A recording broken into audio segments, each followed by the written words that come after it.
এবার দেখছো বোর্ডে লেখা আছে কাজ, কোষ প্রাচীরের কাজটা এবার আমাদের বিষয়। তো আমাদের ধারণার মধ্যে ফার্স্টে হচ্ছে কোষ পর্দার বাইরে যেহেতু থাকে তাহলে কোষ পর্দাকে রক্ষা করা। 2, যান্ত্রিক দৃঢ়তা প্রদান বা দেহের ভার বহন করতে পারে। তাহলে দুটো পয়েন্ট, কোষ পর্দাকে বাইরের আঘাত থেকে রক্ষা করে আর যান্ত্রিক দৃঢ়তা প্রদান করে।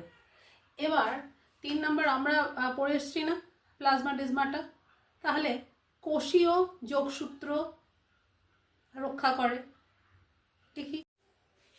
আচ্ছা, কোষীয় যোগসূত্র আছে মানেই হচ্ছে কোষীয় পদার্থের আদান প্রদান হবে।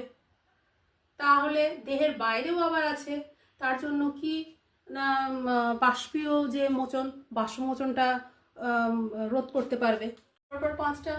পরপর পাঁচটা দিয়েছি। এই 5টার মধ্যে আমি ফার্স্টে বলছি বাইরের আঘাত থেকে রক্ষা করছে। 2, যান্ত্রিক দৃঢ়তা। আচ্ছা, কোষীয় যোগসূত্র, পদার্থের আদান প্রদান আর বাষ্পমোচন রোধ।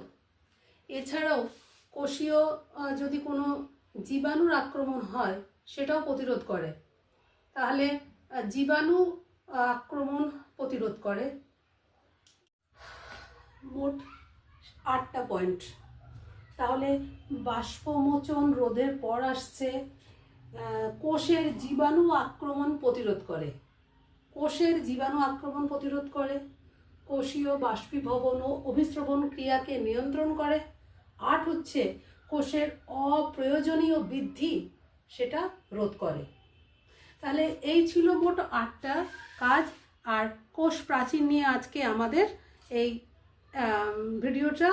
আর এটাকে অবশ্যই লিখে প্রত্যেকবারের মতো লিখে নিয়ে মুখস্থ করবে। Bye, take care.